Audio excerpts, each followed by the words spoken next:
ኢትዮጵያ ውስጥ እድገት ሳይሆን ሚራክል ነው ያለው። ይሄ ጦርነት የግለሰቦች ጦርነት ሊሆን አይችልም። በማግስቱ ተሰርቶ በማግስቱ እያፈረሰን የምትፈናቀሉት ለልማት አይደለም፣ የምትፈናቀሉት ስለተጠላችሁ። ጠቅላይ ሚኒስትር ዶክተር አብይ አህመድ ኢትዮጵያ ውስጥ እድገት ሳይሆን ሚራክል ነው ያለው ሲሉ መናገራቸው እያነጋገረ ቀጥሏል። ጠቅላይ ሚኒስትር አብይ አህመድ በኢትዮጵያ ኢኮኖሚ ውስጥ በአሁኑ ወቅት እየታየ ያለው እድገት ሳይሆን ሚራክል ወይም ደግሞ ተአምር ነው ሲሉ ተናግረው ነበር።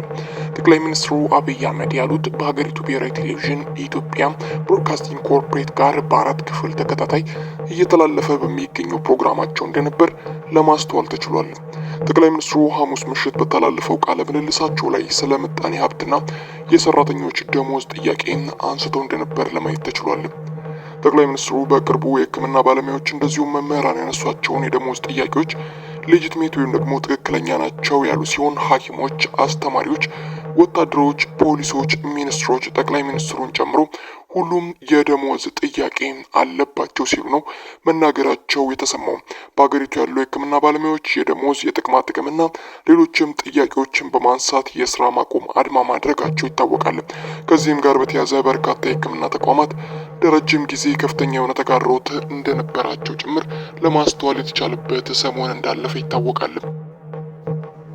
ባለሙያዎች ላሏቸው ጥያቄዎች ከመንግስት ተገቢ ምላሽ አላገኘንም በማለት አሁንም ውይይት በማድረግ መፍትሄ እንዲደረግላቸው ሲጠይቁ ተደምጠዋል።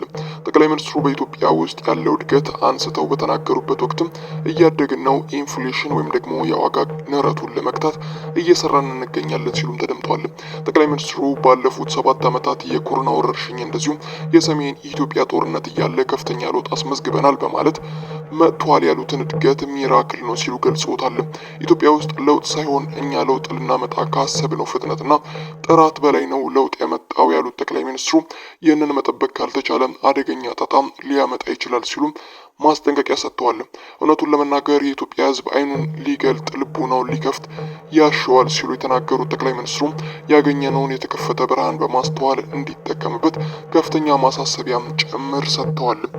ጠቅላይ ሚኒስትሩ በቃለ ምልልሳቸው ላይ ሚራክል ላሉት እድገት ማሳያ የጠቀሱ ሲሆን ከ1984 ዓ.ም አንስቶ እስከ 1995 ዓ.ም ባሉት ጊዜያት 15 ዓመታት ውስጥ ወደ ውጪ ከተላኩ ምርቶች የተገኘ ገቢ 7.5 ቢሊዮን ዶላር ብቻ እንደነበር አስተውለዋል።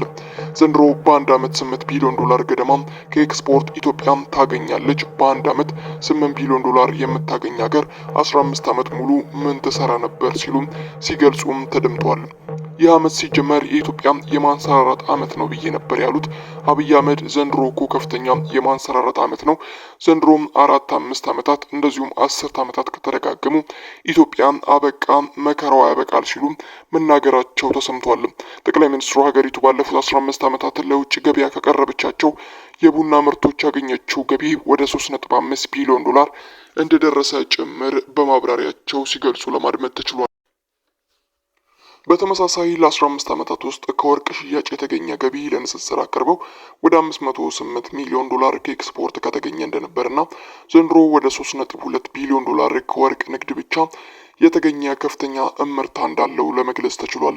ጠቅላይ ሚኒስትሩ ይህንን የመሰለ እድገት እያመጣን በተመሳሳይ የኢትዮጵያ ኢንፍሌሽን ከ30 ምናምን ገድማ ወደ 13.5 ወርዷል ሲሉም ጭምር ነው ለመግለጽ የቻሉትም የተደመጡትም። ባለፈው ዓመት የውጭ ምንዛሪ ተመን በገበያ እንዲወሰን ከተደረገ በኋላ የሀገሪቱ ገንዘብ የመግዛት አቅም በከፍተኛ ሁኔታ የተዳከመ ሲሆን ይህም በገበያ ላይ የምርት ዋጋ ከፍተኛ ጭማሪ በማስከተሉ ከፍተኛ የሆነ ችግር እንደፈጠረ ጭምር አስታውሰዋል። ከዚህም ውሳኔ በኋላ ወደ 54 ብር ገደማ የነበረው የ1 ዶላር የምንዛሬ ዋጋ በአሁኑ ወቅት በይፋዊ ገበያ ወደ 130 ብር ከፍ ያለ ሲሆን በትይዩ ገበያ ግን ወደ 150 በላይ መድረሱን ገልጸዋል። በተመሳሳይ በየጊዜው መንግስት ለነዳጅ የሚሰጠው ድጎማ ከመነሳቱ ጋር ተያይዞ የትራንስፖርት የሸቀጣሸቀጦችና የአገልግሎት ዋጋ ከፍተኛ ጭማሪን በማሳየቱ የኑሮ ውድነት እንዳሳሰባቸው ነዋሪዎች እየተናገሩ ይገኛሉ። ጠቅላይ ሚኒስትሩ ስለ ኑሮ ውድነት ስለሚነሱ የደሞዝ ጥያቄዎች ሲያስረዱ ኢትዮጵያ ውስጥ ካለው የዋጋ ንረት ጋር ተያይዞ የኑሮ ዘይቤያችን በግራም በቀኝም ተነስቷል ካሉ በኋላ በዚያ ምክንያት የተፈተኑ ብዙ ሰዎች አሉ፣ የሚቸገሩም ሰዎች ይኖራሉ ሲሉም ገልጸዋል። በቅርቡ የሕክምና ባለሙያዎች ያነሱት የደሞዝ ጥያቄ ምንም ጥያቄ የለውም፣ ከደሞዝ ጋር የሚያያዝ ችግር አለ፣ ሌጂቲሜት ነው፣ ነገር ግን የተለየ አይደለም፣ ብዙዎች የሚያነሱት ጥያቄ እንደሆነ ጭምር ገልጸዋል። ይህንን የደሞዝ ጥያቄ ለመፍታት ግን ማስተዋልና መስከን የሚያስፈልገው ትልቅ ጉዳይ እንደሆነ ጭምር ሲናገሩ ለማድመጥ ተችሏል።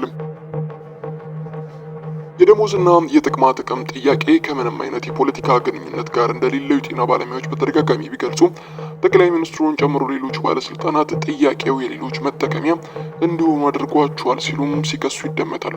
ከዚህም ጋር በተያያዘ ባለፉት ሳምንት በርካታ የጤና ባለሙያዎች በጸጥታ ኃይሎች ቁጥጥር ስር መዋላቸውን ሲገለጽ የነበረ ሲሆን የፌዴራል ፖሊስ ወደ 50 የሚጠጉ የጤና ባለሙያዎችን ትርምስ እንዲፈጠር ከሚሰሩ ኃይሎች ጋር ያበሩ በሚል መያዙን አስታውቋል።